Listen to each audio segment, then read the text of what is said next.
Chief Executive Member CEM Khasi Hills Autonomous District Council KHADC uba pencengan NCM hakasan tarik naiweng la penskem pakadong nang mali kabaha papok snong molai motat baki kadai kabaha papok schedule area pat hapok ka Shillong Municipal Board SMB haswa kani ka jing penskem na CEM ka KHADC layo aswa ya ka jing pen bananu acting CEM ka hima William uba Ricky Nelson CEM ubla pen bana pakadong nang mali Block 1, Block 2, but Block 3 kadai kabaha papok pun usam jong ka hima William Padula penskam ya kani kat kum ka duler ka balai soi hakar pratarek yayong kat kandai spa lai pasau ba ajing kren uba pencengan NCM ula pen bana ba ka konsel kala menjor ya kani ka jing pen bana ka hima William pat shen kan sapa da ka jing tho shak SMB pat chabaro kitna sarkar ba ka dong nong mali ka ha ba po pot usam jong ka 6 schedule jong ka district council kat kum ka para 20 pat umshu ha ka municipal area hakini ka singi lai don lang MLA ka mola constituency ba empha lang si MLA KMDC ki bakentup ya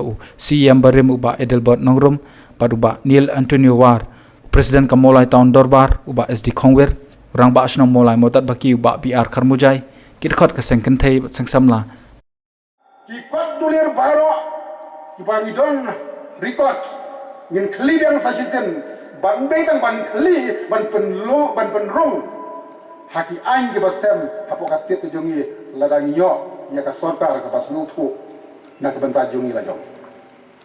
Mendai yang bandon dulir, hendai yakini di ban penrung haki an bas kam, jong ka sarkar ka jungi handi. Snausi hadu mentang yang don di an bas kam ban ya kada ya ka kendeu ka siap. Oh, di British Leadership hana gidegi gomelnan mendagi om. Inong sai sopen bapli menta lada kisnayeng ru hana dimdon jaga syuk. Gilong kami wadon armut ikun gentai undon jaka hala kajong kari